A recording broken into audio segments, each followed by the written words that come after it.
That's the first kind of here's what we do. Let's make it weather. What's east of Sewage is west of Bishops. Yeah.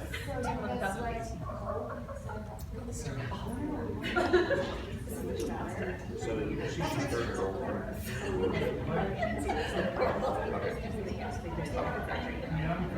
Those are the two.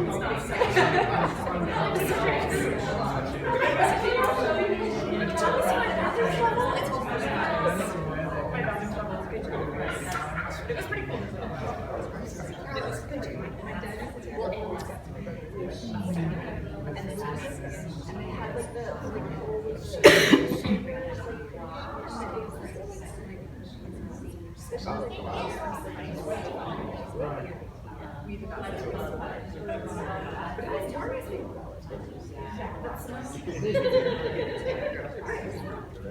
And then I had like the we did have to like fall because we told the boys.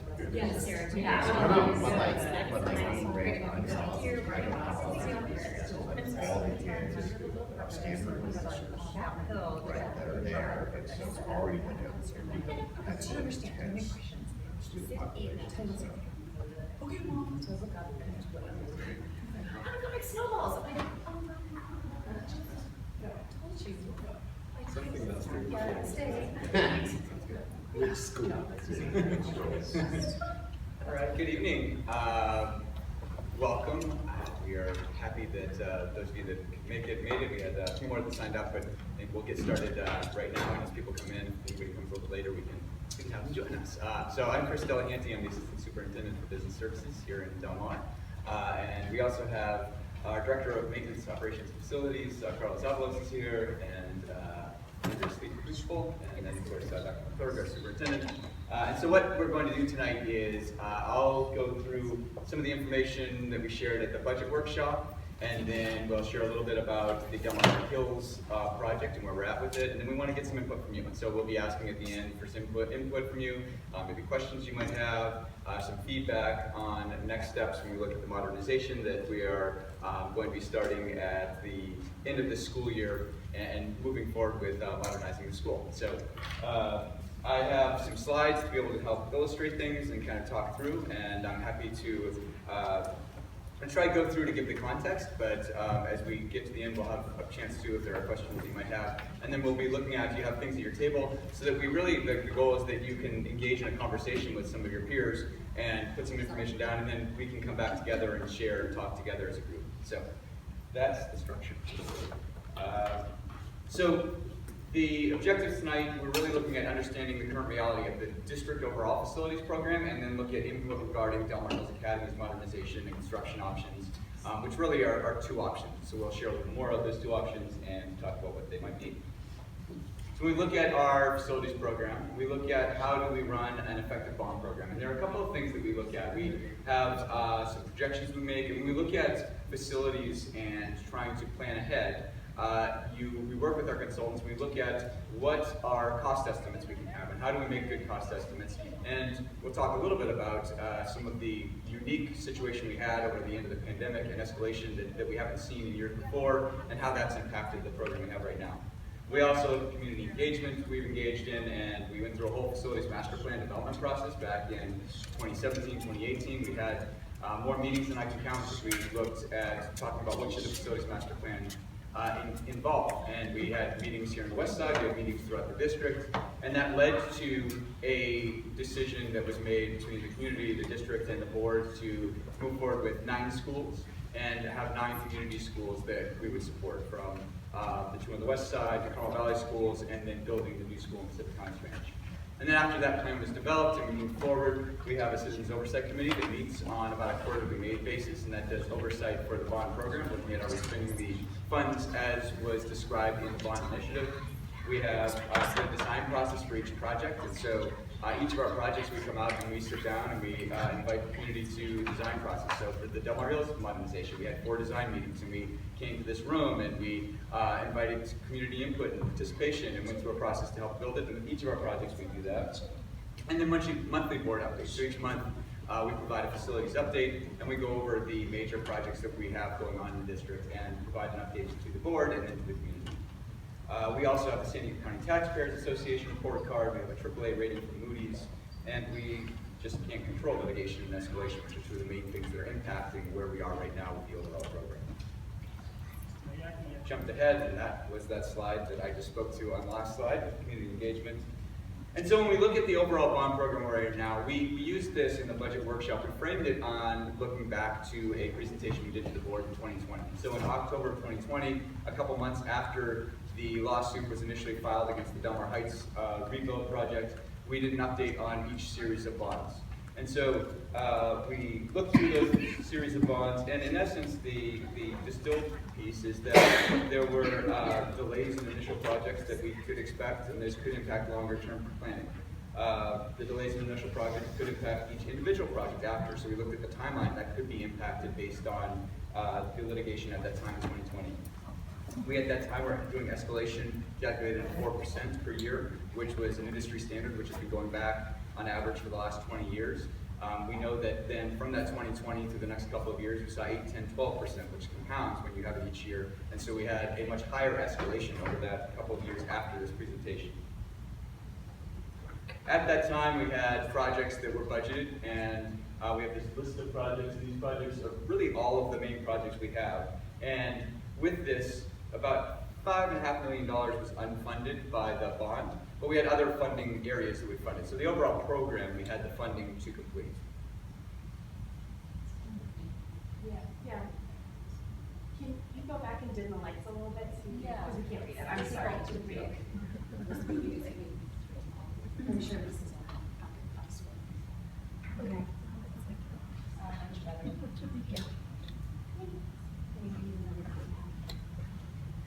And I'm happy to share this to post this presentation. So rather than having to take a picture of each one and the flickering lights, we're happy to share this. Yeah.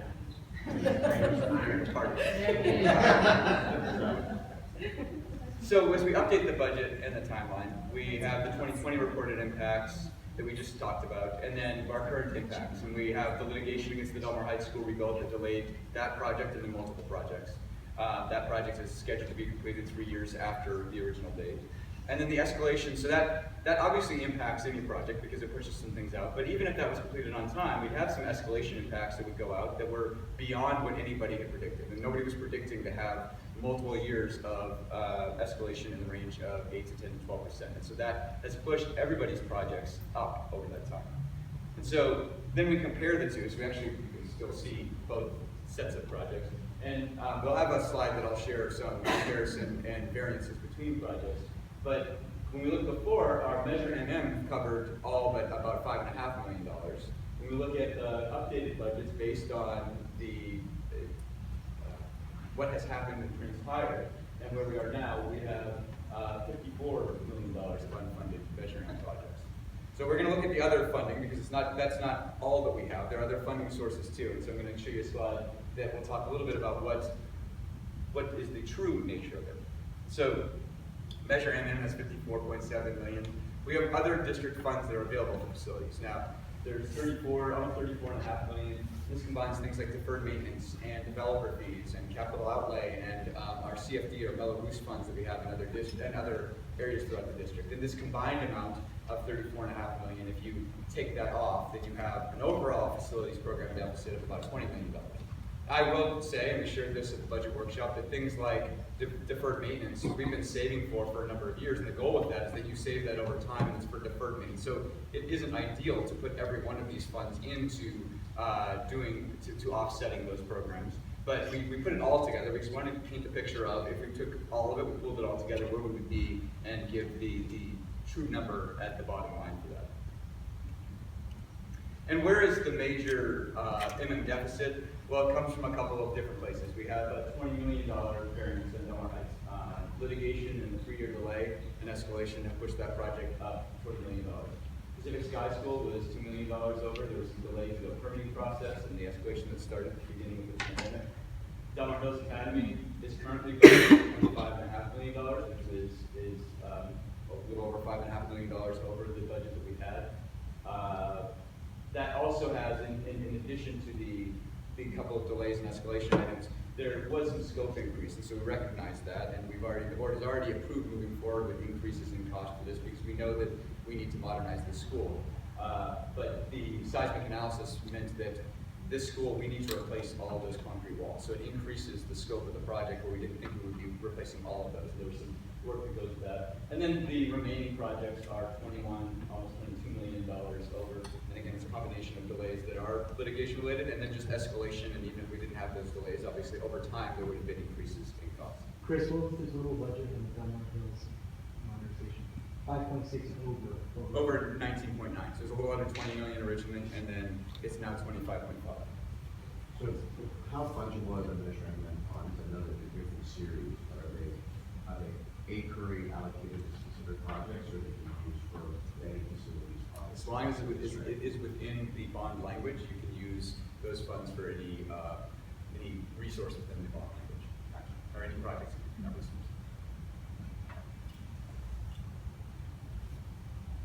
So then that brings us to Delmar Hills Academy. So that's a bit quicker, but I want to make sure that we gave the context and the overview for the budget. So there are two construction options for Delmar Hills Academy's modernization. And one is a phased on-site that would take about 2 school years. You'd have some summer work. There are increased costs because there are things that we would get to, it would be finished with, we'd have to stop. There'd be some wait time. There may be some rework because we have to kind of create a dividing line because we don't have multiple buildings in here. At some school sites, you could separate buildings and really just cordon off. There are some issues that arise from the fact that you have one point of entrance that goes down a steep hill, and to be able to set up 2 points of entrance that you could have for our staff and students and one for our construction team. Offsite, by moving students offsite, we would obviously be able to move forward more quickly because we're not dealing with having a accessible site that has a school program going on. We would expect to be able to do that in 2 summers and a school year. And we have done a total cost where we included estimates on busing and having a number of buses and some temporary classrooms that we would include to do the offsite, because we know if we're doing offsite, there's the likelihood that we will, it is unlikely that we can keep students on the west side, so that would be a similar program where we need to do some sort of busing, identify a site, and have students, some group of students that would go to the east side of the 5. We recommended at the board meeting moving forward with the offsite. I think that it will be an easier construction process. I think it will go more smoothly. It will get done more quickly, and we'd be able to do it at a lower cost. And we looked at some of the things that stand out to us, but we're also interested. Yes, please. So, are you saying that Delmar Heights, when it's done building, it won't be able to house the entire Hills student body, and then part of the Hills student body has to go to Ocean Air? Delmar Heights would not be able to house all of the Delmar Heights students and all of the Delmar Hills students when it's completed now.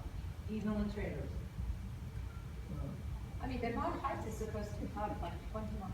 Isn't it for a very large students? Maybe I have a question. Are you, as part of this discussion, are you going to make a specific recommendation with respect to if we do it offsite, what that actually means, or are you just generalizing for offsite and it's yet to be determined? It's yet to determine where the actual location. We haven't had the time to investigate, and we don't have all the enrollment that we get in the spring, and we get up with the enrollment data of how many students do we have. We can start generalizing with roll-up numbers and making some estimates, but we just aren't there yet with saying which school site it would be at. Delmar Heights is being built with one less classroom than the original Delmar Heights was. It has 21 K-6 classrooms.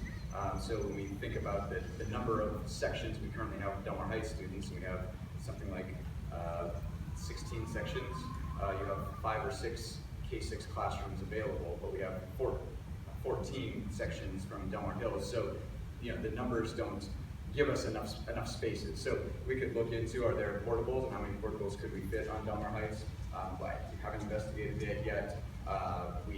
There's, I guess, a potential that it might happen, but I also am not certain we'd be able to put all students on Delmar Heights, and therefore, when we're sharing this, I need to share it as there's definitely the possibility that if it's a bust situation where half the site, half the campus is split for 1 year. And so I think that an equally likely or more likely scenario that we have 2 sites where students are going to, similar to what we're doing right now with Delmar Heights.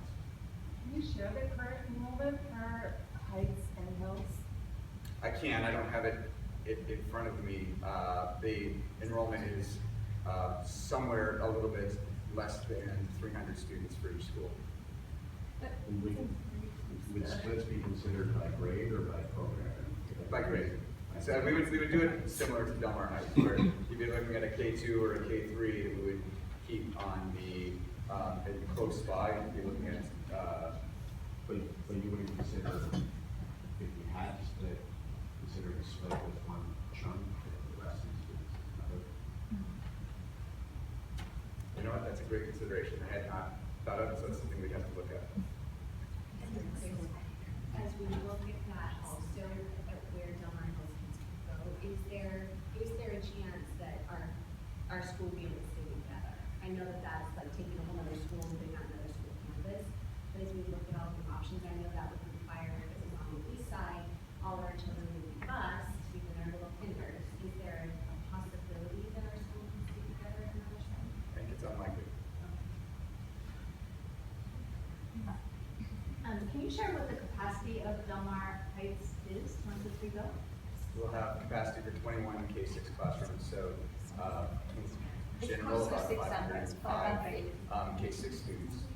So right now, at the beginning of the school year, the estimated enrollment at Heights was 277. Estimated enrollment at Hills was 280. So if those numbers go down, isn't it conceivable that we could have some portables brought over there and just bring home? It could be a possible. I can't answer that for you right now. I thought the Heights was full from 500 to 600 Yeah, students, so it's close according to to that 600. number. Yeah, but No, it's not. it's not just the number of students though, right? It's the number of students in each class, right? So, Yeah, but the enrollment, so my daughter is at 6th grade at the Heights, so we've been busing for the last 4 years. I'm saying that that's the last year in which the enrollment was really high. There was like 3 kindergarten, full of 25 kids added when we started at Heights. So now she's 6th grade, has this year, 6th year in the Heights goes out. With the pandemic, any other years, it's extremely reduced in number. There's 1 kindergarten, I believe there is 1 kindergarten English, 17 kids each. So it wouldn't even be conceivable to combine classes. That's how low the enrollment is at the Hills and at the Heights. So I'll be really surprised that the kids won't fit at the Heights. And the kindergarten English class at the Hills, It's like I 17 think only kids. has like, So it could also be that the Less than classes could be 15 combined, yeah, to right? And so 25. if you just work with the numbers, I mean, I don't know, it just seems like there should be more options than just, we're gonna be busing or not. And I recognize, and I can say that if I was sitting in your seat, you would want me to be able to say that I can give you an answer to that and know, I have all those put together. I just don't have the information at this point to be able to tell you that I can work it out just to get everybody at Del Mar Heights. On paper, when you look at the number of sections, because it's not just number of students, it's number of sections. And so we have classes. We have, at this school, we have 14 classes. When we look at Del Mar Heights, we have 15 or 16 classes, which is a total of 30 classes. We only have 21 classrooms at Del Mar Heights, and so it may be that we have a capacity at any school site. Say the capacity is 500. You rarely have exactly the capacity where every classroom is filled to the maximum with that number of students. So I can understand where you're coming from. I'm not saying that it's an absolute impossibility, and it's definitely something that we do there. Part of tonight is are there things that you considered? And so, for example, slip. If we need to split it, we should absolutely consider that maybe we need to have slip together, and that's a consideration as we look into it. So I think that there are things that we need to be able to get from you that it hasn't crossed our mind, and we appreciate the input. So I think that's part of tonight as well. So maybe for some context, you're talking about 2 different options relative to cost, time, et cetera. What was the going plan originally with respect to those modernization? At that time, Heights was a much higher enrollment. What was the plan? Was the plan to do it all on site? Was the plan to bus kids? What was the plan 4 or 5 years ago? The plan was to work with the community and look at, we expected it to be closer to budget and be able to have more of a conversation and not have the difference between the cost for it to be on-site versus off-site. And so this is part of the modernization when we start, I need some of the input and the expertise that we get from our architects and then from our contractor team, and they help us to understand the complexity of building it on this site. And it's just, we depend on those consultant experts who bring us in. So I expected to be able to have two options and then be able to work with that team and the community to come up with what's a solution. I didn't expect it to be this far over budget where it would be as hard of a decision to make. But that was our expectation when we first rolled it out, is we have modernization to the sites that we would be coming to the community and talking about what are our best options and making a plan for them. So I did not have a way to foresee this level of a difference for having a on-site construction process. And so we got into the analysis that we went through that brought us to, we also didn't think we'd have to replace all the walls. So there were things like that that just came up through that design process and working with the two teams. I was just wondering, is everything for the Del Mar Hills modernization approved, permitted? Like, you would not ever anticipate litigation in any way here? Yeah, so we are close to the DSA submittal process that would get. DSA is the Division of State Architect, which is the overseeing body that does your plans for a school district. We've gone through already the CEQA process because it's a modernization. We're not going outside the footprint. There was a notice of exemption, and that has already gone through and been filed a couple of months ago, so that should be a done deal. We're not changing the footprint. We're not moving the campus. So there are, I think, less legs on which to make an opposition to this project. And so we've taken each of the steps to be able to able to move forward. So the challenge previously was under the CEQA approval. Filed for an exemption from CEQA, that's been filed. The process to challenge that process. It's the time period to challenge that. That has expired. Yeah. We've not received a challenge. Ultimately, how is this decided? Like, who picks the option?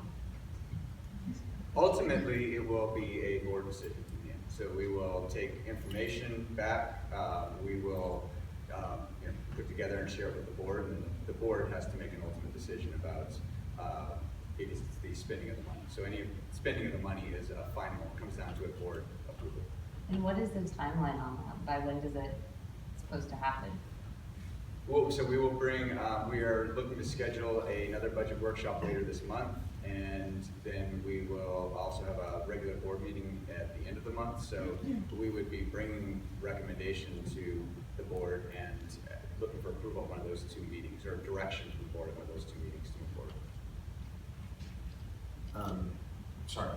No, with respect to the offsite option, I think, as you can probably already tell from some of the questions, for a lot of the parents, the feasibility of a single location will be really material to kind of where we land on whether or not we would prefer or advocate for an on-site option that may take longer and cost more versus an off-site option. Is there any way to get any more color on the feasibility of a single location off-site in the coming weeks before the decision's made?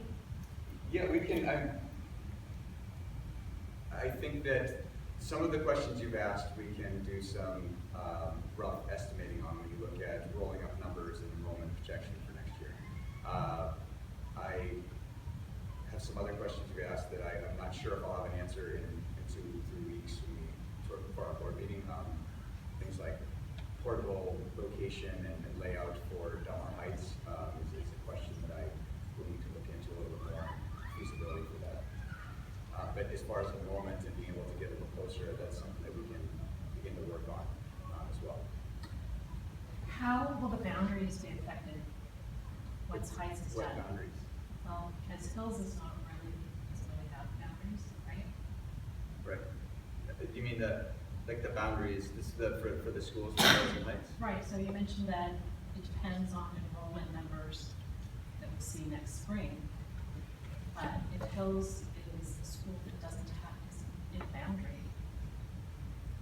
And so and this is where sort of a rough estimate can be made looking at if all the same students come back next year. Now, traditionally, we actually increase a little bit, looking at just the number of classrooms. Really, I'm looking at classrooms, because we really have to just say, how many classrooms do we expect to have in Del Mar Hills next year?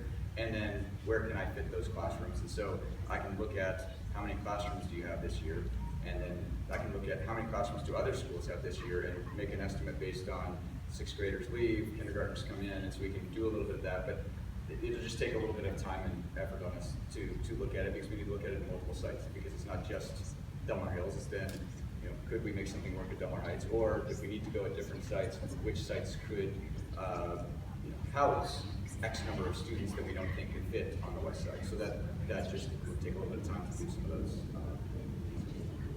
I just wanted to add on to what Nick was saying about the Sleet program being all in one location, particularly because there are a lot of siblings who are then in different grades, and so that's really going to help me personally, and I'm sure some other families as well.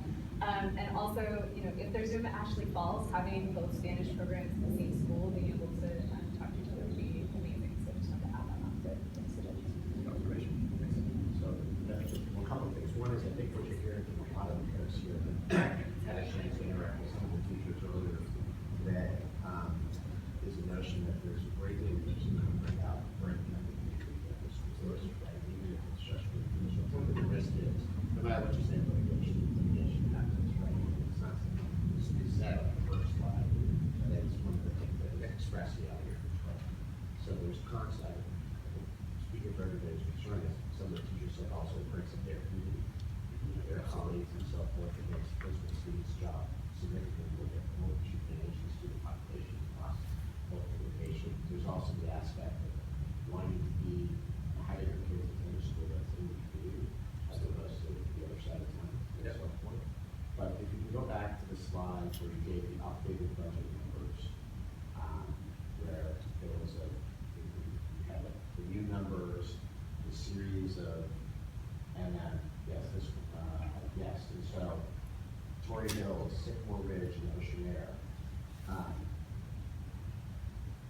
going to hazard a guess that parents of those communities are going to be happy as well. So what's the risk that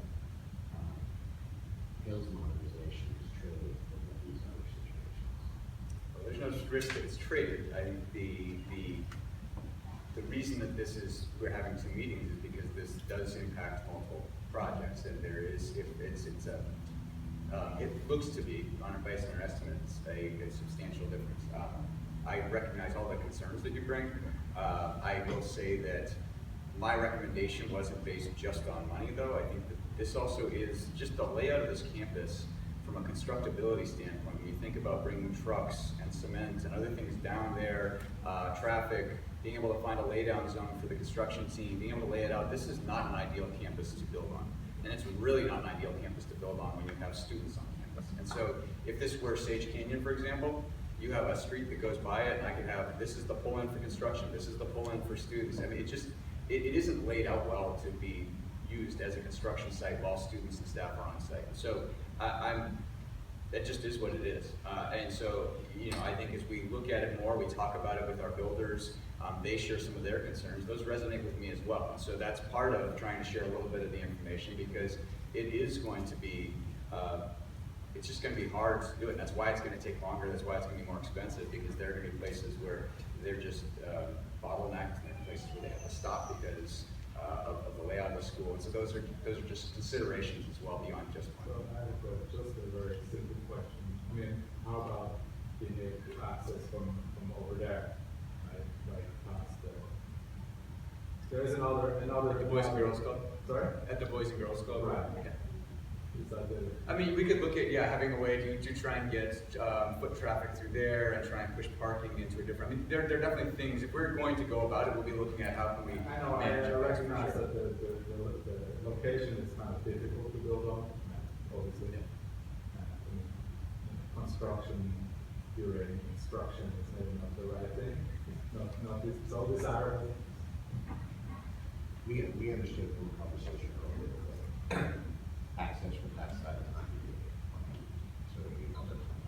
would be some issues with that, I mean, I think from the construction from the. No, no, I understand. It Right. has to be ADA. Right, It's right. in the contaminant.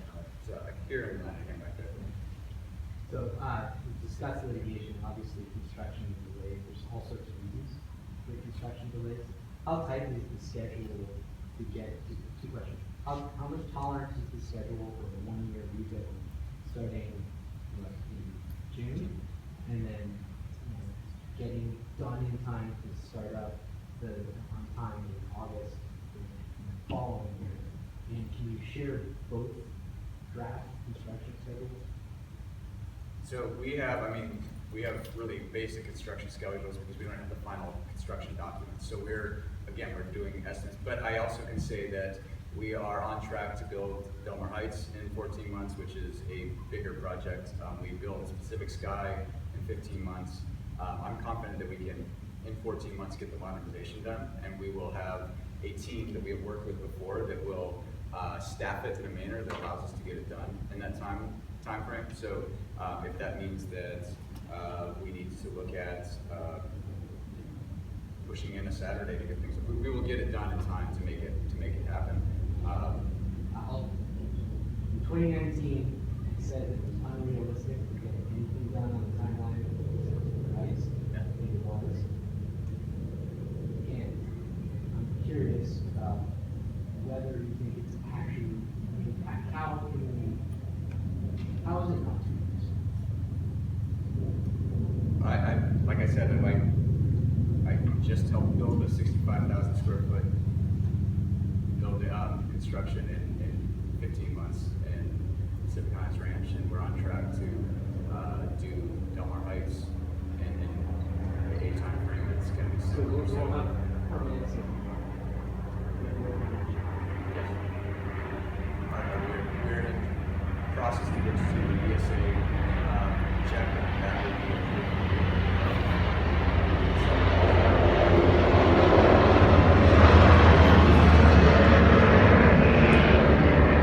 I have a two-part question. The first one is, if we're talking about outside at the same time, kids and construction, I have a lot of concern around health, dust, asbestos. This is a very old building, and you mentioned walls are coming down, and as much as if your contractor, or whoever, you or your contractor saying, oh, health, you'll have protections and, sealed off. I think we all know dust will come through anything, and it'll be in there, and I don't know what the relationship and the ratio is between distance for, children with asthma and other health conditions to be in contact with that. And as you build the buildings, you'll, saw things and materials that'll have other things in it, and I would have a lot of concerns around that. So if that's a real option, viable option that the board is considering, I would like to know like the health impact and how, what are your plans for health, for children's health, staff health, teachers' health, that'll be contained. For two of my question is, between the Heights and the Hills families that are here, I think there are about 20 parents, less than 20 parents, and there's probably a few hundred families that you could potentially survey, send out, ask for their opinion on what they would want to do, so then you can have a more complete picture when you present to the board.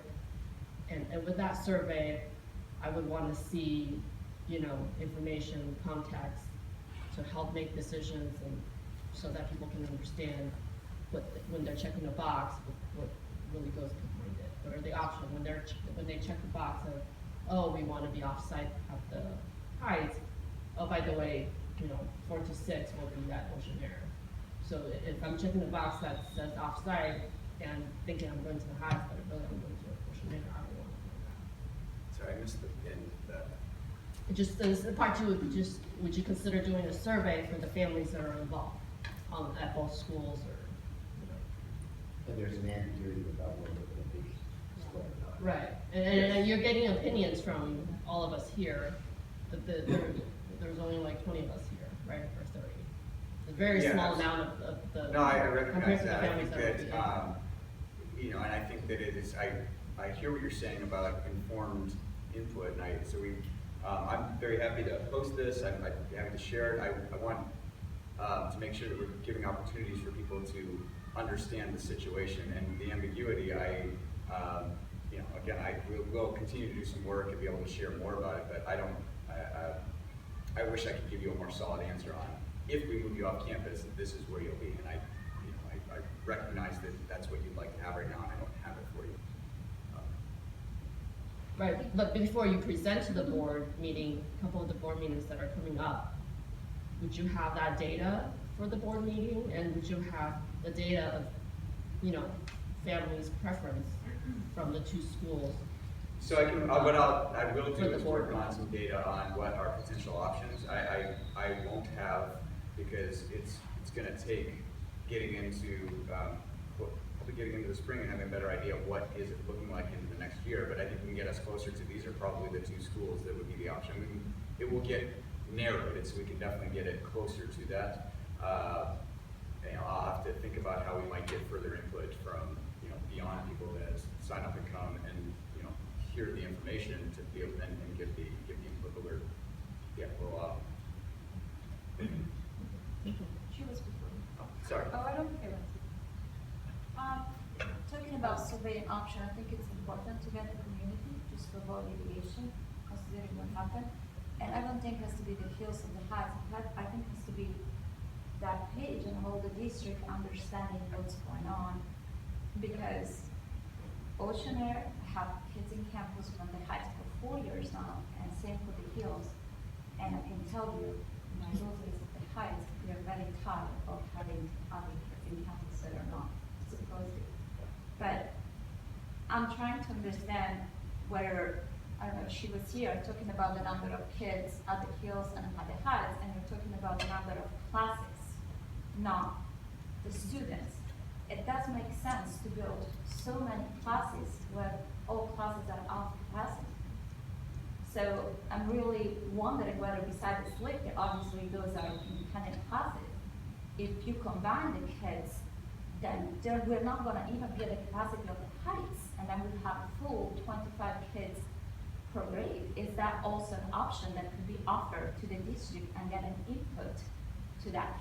Because you're building, you're spending 30 million, you spend 76 million on the Heights campus, and we know we'll have the capacity for all the kids, not the classes, but the kids. And so if the kids, maybe those 30 million for the hills can be reinvested in additional resources. They're very well needed and other projects. So perhaps as a survey, we could be open to all the districts and add different options. So you really even understand and avoid litigation that the money are what the district wants to go to. And so I understand the suggestion and that, you know, kind of put kids together and so maximize class size to get the most kids into I think one big campus, considering the low enrollment and the capacity of the Heights campus, I really don't justify two campuses. I don't, myself as you know, a parent, I just wonder why do we have two campuses, 76 plus 30, we are over 100 million for having the classes at half capacity. I mean, are those money perhaps better spent to additional resources for the Sleet program, for, you know, after school program and other resources? And the enrollment is just not gonna go higher. The enrollment is down, and you're not gonna have the enrollment we had like many years ago. Well, I mean, the enrollment is definitely down, and probably down for the next number of years. Oh, yeah, but absolutely. These schools are gonna be modernized or built so that you're gonna have 20, 30, 40, 50 years. And so, you know, I can't predict what it looks like at that point. No, exactly. I'm not saying that's a teacher, but I think it should be an option to be open to the district and survey and trying to get how many people will consider the spending. And in 2 big campuses west of 5, with perhaps also offering the number of kids like she mentioned before in each school. So I said 2 here, and then I think that at this point I'm gonna then ask you to take a moment and talk to your tables, because there are voices I'm not hearing, and I want to make sure that they said the hand here and hand here, and then I'll ask you, I'll put it on the slide, I have a couple questions to give you a chance so that, if you didn't raise your hand, what have you, we can get the input too, and we can make sure we've taken a lot of notes, but we can add that too. So, sure. I was going to ask a similar question. We just started, our family just started in school during the pandemic, so we've only known Heights here the entire time. So I was just trying to understand if there is a history of like, why, I love our school, I should also say that. I love Delmar Hills, and it's great, but I'm curious, like, seeing that the $20 million deficit that we still have, like obviously not doing this project and just having everybody at one school, that takes care of your whole deficit there. So just trying to understand if there's a reason that we're to step back, that was we had a conversation and a community that looked at which schools do we need, where do we need schools, and it really was a community district board decision that we wanted to keep our community schools, and so that was a big part of what was the development of that facilities master plan. Yeah, but you're creating a major versus small situation, just by this chart, right? It's not, maybe not going to fall to the ground, but you're creating a dynamic for somebody's going to get benefits. But I don't think we're creating a situation. We have a situation, and we're bringing it to the community to talk about it now, rather than putting our head in the sand and waiting. So we can look at this and we can figure out how do we address it and come to some solutions before we're at the end of it. Yeah. I don't disagree that would be very efficient, but I imagine there are major procedural hurdles to, there are already 2 teachers hired, enrolled for each of these classrooms, and I don't know that we could just combine the classrooms, and I don't know what would happen to those teachers. There's a lot when, like, the suggestion of combining, I think it's a great idea. I just don't know that it is something we can actually do with the fact that these schools do exist independently, and they will be existing independently again, unless like the broader discussion is closing one of the schools. Yeah, I just wanted to chime in. I think that, like, while I agree that the efficiency is there, there's a lot of red tape and logistics to accomplishing just combining 2 schools. So, I don't know how many of y'all were around in 2007, the first time they tried to close the Hills. Yep. I don't know how many of you were here in 2018 when they tried to close the Hills. And I completely understand the idea that, oh, why are we spending all this money on 2 campuses and blah, blah, blah, and we should just combine them. When they moved the Heights off campus, they were very, very careful to keep that school together. Not necessarily that it's not split, but the classes stay with their teachers. They have their own events, they have their own culture, things like that. So are you proposing that for 1 year, the Hills and the Heights merge? Because we would not get the benefit of Hills Fest and Hoedown Spooktacular, whatever we're calling it. All of the different cultural things. If you combine, no, let me speak please. If you combine, you're denying the Hills kids the same opportunities that your kids got for the last 4 years to save a few bucks. If you look at it in the grand scheme of things, if that happens and the culture is lost and people go, I'm just going to stay here, you have effectively closed the Hills because none of those kids are going to go back. And so be it. Maybe that's what people want. I don't know. But how many people live in this neighborhood? Raise your hands. How many people go to the park? Yeah. This is the green space. Heights lost half the field. And I don't know if they'll ever lock it off, but that was one of the things that was being discussed at one point. So let's say something happens, I don't know. This is our park. This is where we go on the weekend to fly kites. This is where we go to play basketball. Because we don't have the Carmel Valley parks that are on every other corner. So if you close this school, or if this gets lost for any reason, what written protection in law is there to protect this land? And I'll tell you, I know exactly what it is. Focus. Nothing. If this land becomes available, the city of San Diego has a priority to find space, not for parkland, but for affordable housing. So can I So, those just there? let me finish, please. Go. So, think about it really hard when you're talking about trying to save a couple bucks for the next year.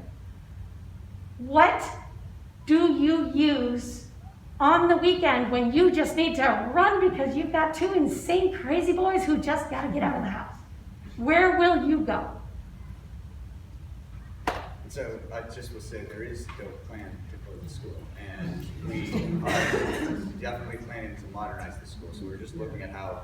I will say we also, as a district and the board, have not suggested that we combine. I think that the goal, if we move students offsite, is to keep some of the sense of the hills, just like we did with the Heights, because we want you to be able to keep the community, want you to be able to stay, even if you aren't whole for a year, you have a nature of being able to stay connected and the ability to stay connected so that you come back and come back strong and don't lose that. So we are rapidly running out of time, and I made an executive decision to just go through the Q&A because I knew that I could tell. I mean, there were questions that you needed answered instead of just brainstorming. And we've taken a lot of notes, but I think it is still good because, like I said, I haven't heard from some people, and there's no need to say if you haven't said anything, you must say something. But you may have something really poignant that you could share. And so I'd like to ask you to take just 10 minutes and talk at your table and put down any questions, any other questions you have. You can write down a question you already asked if you want to make sure that we didn't miss it. Are there any considerations? The slip consideration was a fantastic one to bring up, and the idea that keeping that program together, and that's something that may have come out through some of our conversations later on, but I think that's a very important one. And if you recommend, if you're feeling after this conversation, there's something that you feel that should go one way or another. I mean, I heard the concerns about dust and other things, and while there are mitigation measures we will take, it still will be a construction site. So there will be some dust and dirt and other things that happen for that. Or being close in your neighborhood really matters, and I think that strongly regardless, that's what I would, so we are interested in that input as well. So these are three main areas that we have suggested. You are welcome to put down what you think is important for us to hear. So about 10 minutes, and then we'll do a quick whip around before we leave and call it a night. If you're at a small table, you may want to join in something. Would you like to join us? I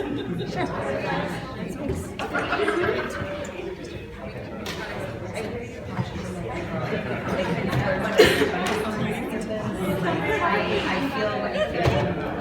I've been recording these meetings since 2018. I'm also tired of, how to save some money and without having to do a picture. And if there's no space, then not really park in it. You guarantee it.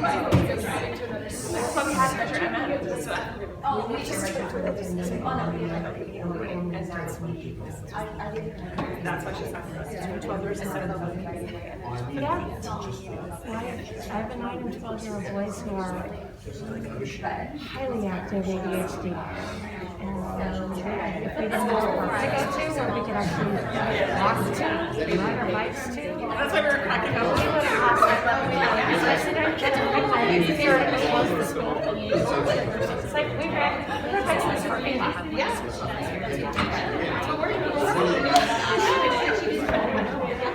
was a good one. Hopefully it really helped. She's really sweet. It's like, What are you writing, Carol? They can do construction. They can do construction. it seemed like that every time. I don't know what's for sure. Out at 2:30. Should they work from 3 till 9 or 3 till 10?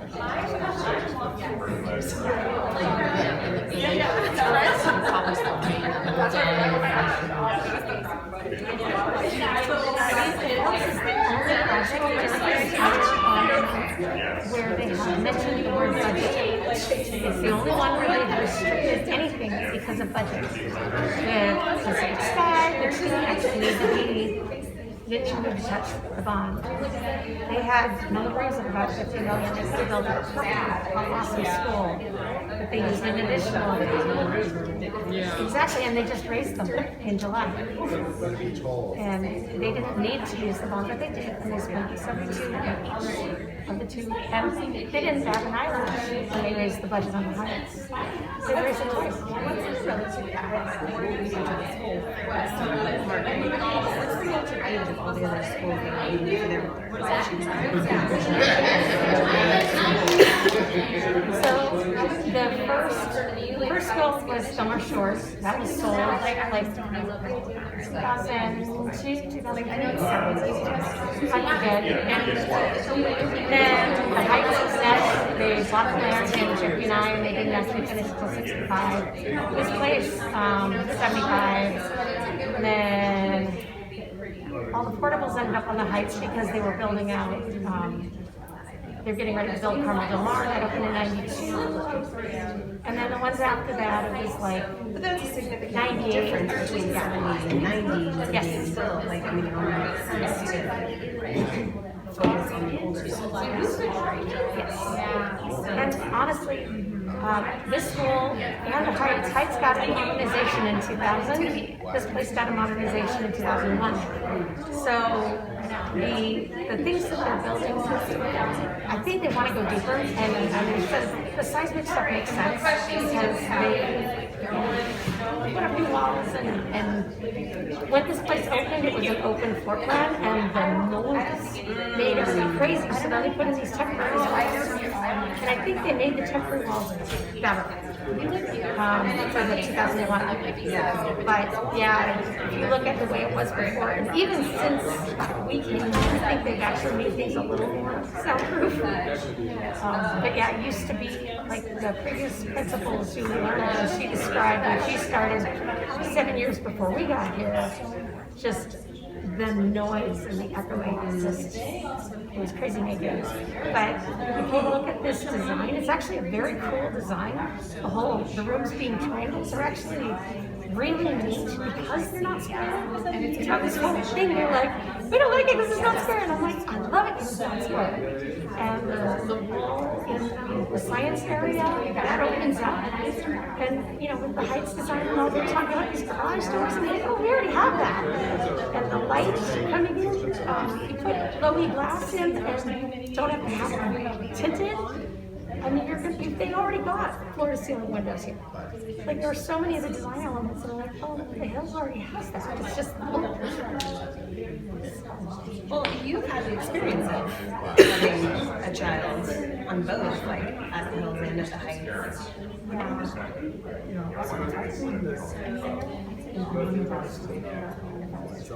No, there are. Split by grade, you're gonna have that accident.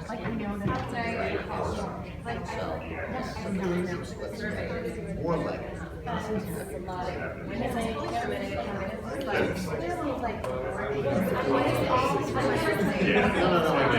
the biggest unknown?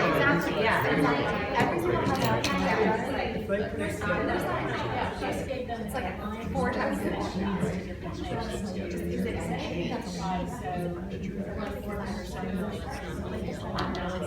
And you know, everybody knows nobody's Looking for instruction. If that happens, I would move my kids to like the school. It's this build, like this size to be, you know, it's just not healthy.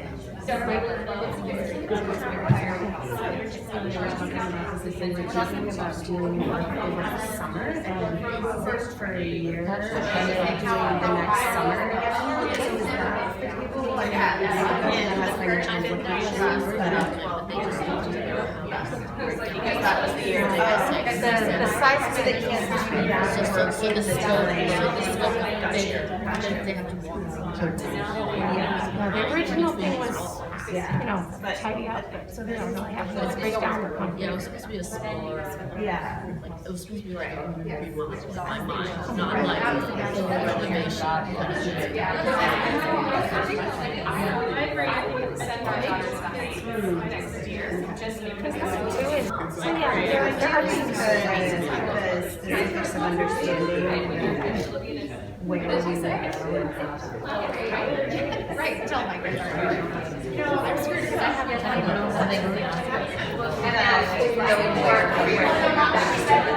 where would they go?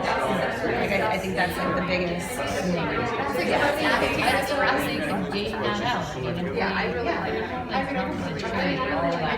But I just don't, just like, I don't understand. I know, I know that. Hold on to your Priority, yeah, that's. The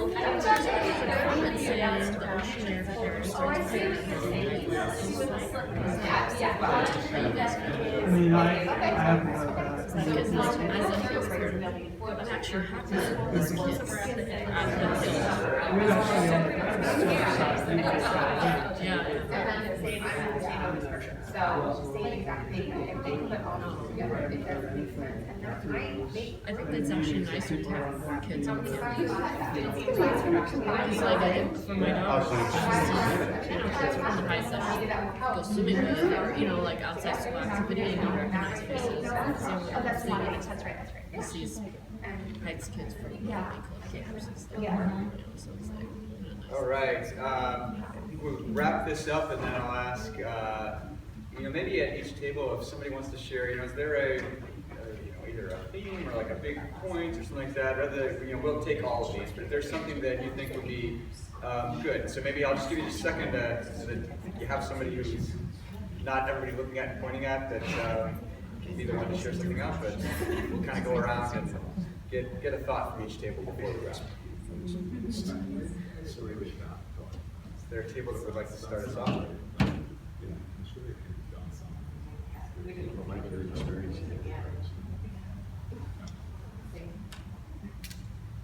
I think at our table, we are in favor of keeping all the kids together, preferably at Heights with trailers, or if not that, then perhaps keeping moving Slip to Ashley Falls, perhaps. I don't want any other Slip parents getting angry at me. It's just audience. And, I think if we keep Slip together, there's less likely, but not zero, of splitting siblings than if you divide it by Very three. true. So, and then I think we're in favor of offsite and that you really want to understand that the level of confidence in getting anything done in that time frame so that you don't, so they can get done. Thank you. We have great builders, and a great team. Who else? I just want to say that even if timelines split or doubled, I would rather the inconvenience of driving offsite for 2 years than dealing with construction for 4. So either way, I think offsite makes sense. Instructions for 4. As sad as that is. Love how close this is, love it, for many reasons. Yeah, I think we have the same concerns about construction, kids being on site for 2 years with construction. But I think, we talked as well about the fact that it'd be really nice to get a bit more information about whether it's viable to have all the kids at Heights in affordable classrooms. Great. A bit more information on that would be really helpful. Thank you.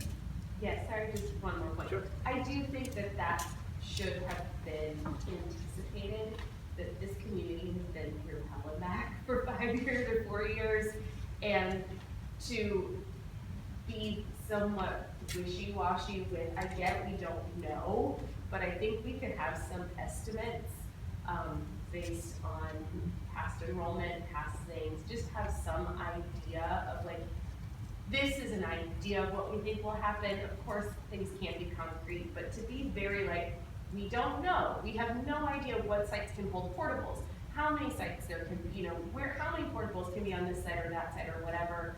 I think that feels a little disingenuous to come to this community with this, like, we gotta have this done in 30 days. We don't know where you're gonna send your kids next year.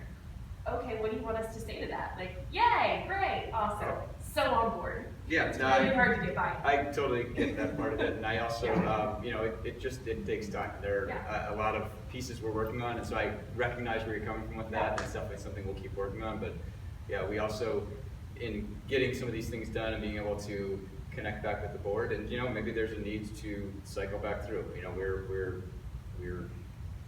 here to get the input too, and so as we get some of that done, we will be happy to share.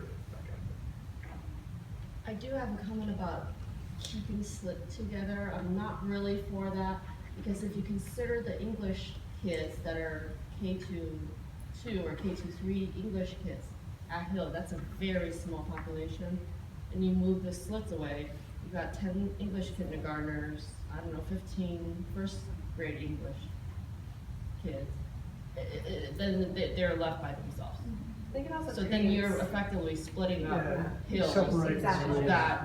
That small, that's already a very tiny community, is now like Yeah, very. that's a great observation too. Well, that could advocate for keeping Sleet with Hills.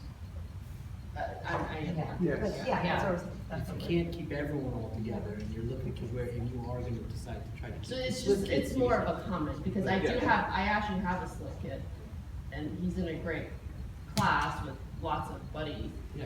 But I know the other classes that they try to have, we call them surf families this year. Yeah. And so the reason for that is so that the kids actually know each other, because they're in the same class for 7 years. And so you want to be able to build that community. And so with this project, if we split, if we say split the English kids. Yeah. I agree. So, It's yeah. a big- It's a tough decision, No, I but that's think just it's- another side of it. I appreciate, that's why getting considerations and context is really helpful to hear, because.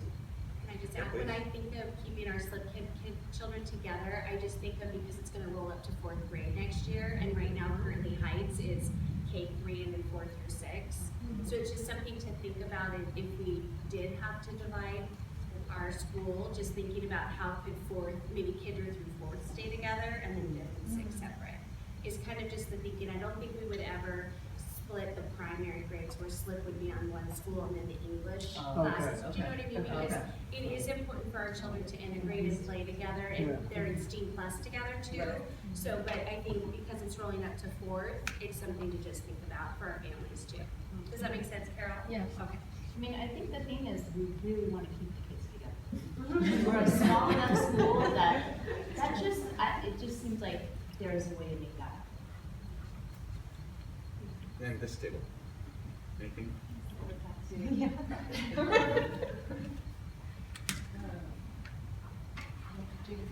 Yeah, I mean, I think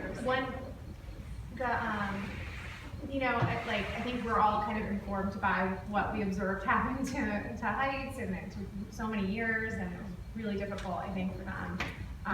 But if, one question we had is just on like the timeline and whether or not we really think it's gonna be a year, like, are we gonna have permits and everything up in a row, like, all our ducks in a row to the extent I know it's unpredictable. Any of us that have done home projects know that it takes like 2, 3, 4 times as much time. But I mean, if it is a year, I think like, you know, a lot of these off-campus options, like, you know, we can deal with it. Any of us can deal with that for a year. It's like where if this actually might be a 2, 3, 4 year thing, we might want to rethink like exactly what we would want to look for. But So I appreciate you all taking the time. We will take these pieces to the papers and the information. We take them a bunch of notes. I just have one more question. Before the next meeting, before the 9th, is it possible to address the unfunded portion and what is available from Mello Roos? Because I know That's that involved in the total. in the total that's Yeah. unfunded, because we're still reporting Pacific Sky as being over budget, but then I remember being at a meeting where there was like $11 million that came back from that budget. So it's over the original budget that we had, but when we did the construction, we came in from our construction costs at $2 million under the construction cost. It ended up costing less once we got under construction, but the budget itself was still $2 million more than the original budget.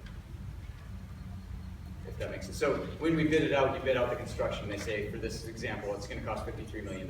It cost $51 million to build the school. But the overall budget, we had expected to be you know, $72 million, and it, or $70 million, and it ended up being $72 million. So budget went up a little bit, but it would have gone up more if we didn't build it at a lower cost. So, and then to the CFD question, the CFDs, we actually have projected out what we could expect to receive from CFDs, from excess special taxes through 2030, and included that in getting that $34 million. So we've included everything you could possibly use to spend on So you facilities. included Mello Roos funds in that unfunded 54 million. No, that's just Measure M, and then the next slide talked about Measure M is this much, and we have this much more money we could use on facilities at 34 million. It gets us to 20 million that we truly just, there's no way to find that money unless we look at other options. Is it that we find money from the general fund? Is there some other option? That's where we're looking at. This is the truly unfunded number. So we tried to separate it out because we have different funding sources to try to make it, you know, digestible. And just as Measure M, these are other sources. This is the final number.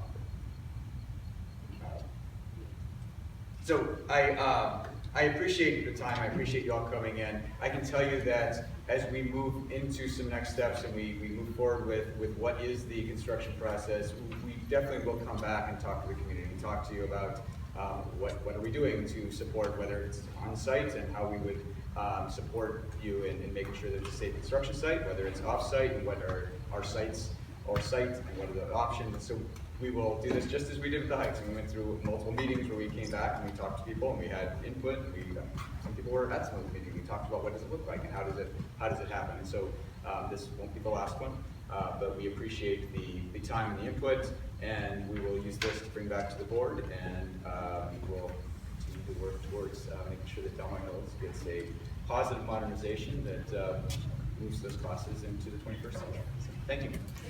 Oh, yes, please.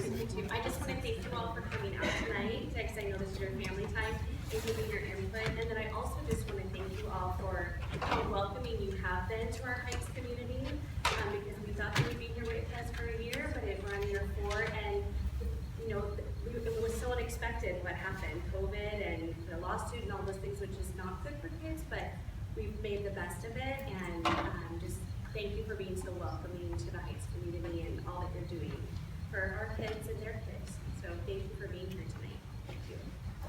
Anytime.